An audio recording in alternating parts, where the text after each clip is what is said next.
কয়েক মাস আগেই জন্ম, রাজনীতি দূরে থাক, পৃথিবীর নিয়মকানুনই বুঝে ওঠেনি। অথচ ইসরায়েলের করাল থাবার শিকার গাজা নবজাতকরা। কোমল শরীরে চেতনানাশক ছাড়াই চিকিৎসকরা করছেন অস্ত্রোপচার, সরাচ্ছেন বোমা মিসাইলের খণ্ডাংশ।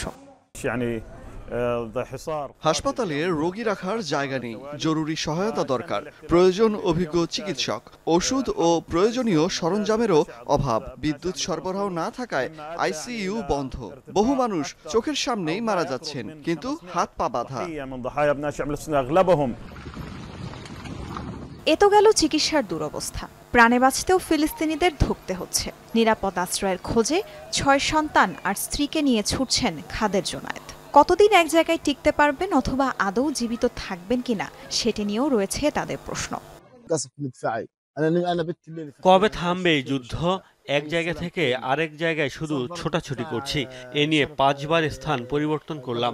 কখন বোমা এসে পড়ে এই আতঙ্কে 3 দিন ঠিকমতো ঘুমাতে পারছি না। যুদ্ধবিরতির পর কিছুটা আশার আলো দেখেছিলাম, কিন্তু এখন আবার হামলার ভয়। বাচ্চাদের নিয়ে চিন্তিত। গাজায় আর কোনো শিশু জীবিত নেই, সবাই জান্নাতের ফুল হয়ে গেছে। আমরা আর যুদ্ধ চাই না, এই বর্বরতা বন্ধ হোক। শুধু জুনায়েদ নয়, গাজার প্রায় 23 লাখ বাসিন্দার মনেও একই প্রশ্ন।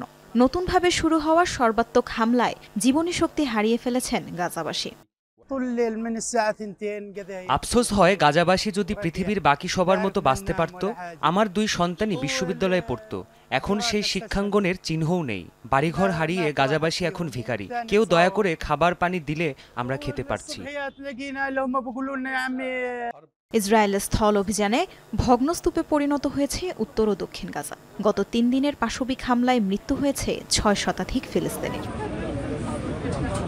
তাজরিয়ান সোবহান, যমুনা নিউজ।